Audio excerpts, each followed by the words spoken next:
မင်္ဂလာပါခင်ဗျာ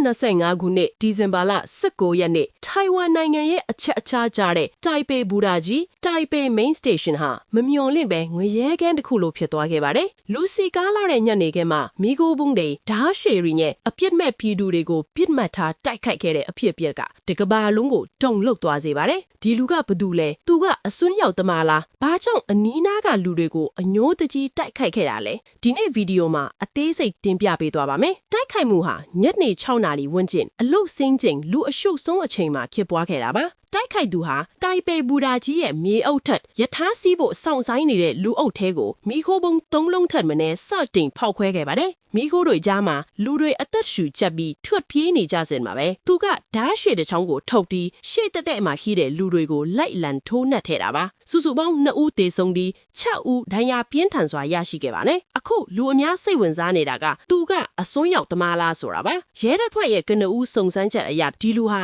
အသက်40ကျော်အရွယ်အမျိုးသားတဦးဖြစ်ပြီးသူ့ရဲ့အိတ်ထဲမှာနောက်ထပ်လက်လုံပုံးတွေနဲ့လက်နက်တွေကိုထပ်မံတွေ့ရှိခဲ့ပါတယ်ဒါကြောင့်ဒါဟာကြိုတင်စီစဉ်ထားတဲ့တိုက်ခိုက်မှုဖြစ်တာသိကြပါတယ်ဒါပေမဲ့သူဟာဘာသာရေးအစွန်းရောက်လားဒါမှမဟုတ်လူအဖွဲ့အစည်းအပေါ်အညိုးရှိနေတဲ့ lone wolf လို့ခေါ်တဲ့တကိုယ်တော်တိုက်ခိုက်သူလားဆိုတာကိုတော့အာဏာပိုင်တွေကအတိမပြုသေးပါဘူးအနီးနားကလူတွေကိုဘာလို့တိုက်ခိုက်တာလဲဆိုတဲ့မေးခွန်းအတွက်ကတော့သူဟာပြစ်မှတ်ကိုရွေးချယ်တာမျိုးမရှိပဲလက်လန်းမီယာလူကိုရန်တန်တိုက်ခိုက်ခဲ့တာဖြစ်လို့ပိုပြီးကြောက်စရာကောင်းနေပါတယ်ရဲတပ်ဖွဲ့ကသူ့ကိုဝိုင်းဝန်းဖမ်းဆီးဖို့ကြိုးစားခဲ့ပေမဲ့တိုက်ခိုက်သူဟာလက်နက်ချခြင်းမရှိပဲမိမိကိုယ်ကိုဓာတ်နဲ့ပြန်လဲထိုးနှက်ပြီးအဆုံးစီရင်သွားခဲ့ပါတယ်ဒါကြောင့်သူ့ရဲ့ရည်ရွယ်ချက်အစစ်အမှန်ကိုသိဖို့ကတော့ခက်ခဲသွားပြီဖြစ်ပါတယ်ဒီဖြစ်ရကြောင့်လက်ရှိတိုင်ပေမြို့ရဲ့လုံခြုံရေးကိုအမြင့်ဆုံးတိုးမြင့်ထားပါတယ်နောက်မှဒီလိုဖြစ်ရမျိုးမဖြစ်ရအောင်ဘလို့ကာကွယ်သင့်တယ်လဲတင်တို့ရဲ့အမြင်ကိုလည်း comment မှာရေးပေးခဲ့ကြပါအောင်သတင်းထူထူးခြားဆံမြတာတွေကိုအမြဲသိရအောင် channel ကိုလည်း follow လုပ်ထားဖို့မမေ့ပါနဲ့နော်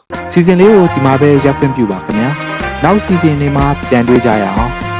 ကျွန်တော်ရဲ့တင်ပြမှုလေးကိုကြိုက်နေတဲ့ဆိုရင် like share subscribe တွေနဲ့အားပေးခဲ့ပါအောင်ခင်ဗျာ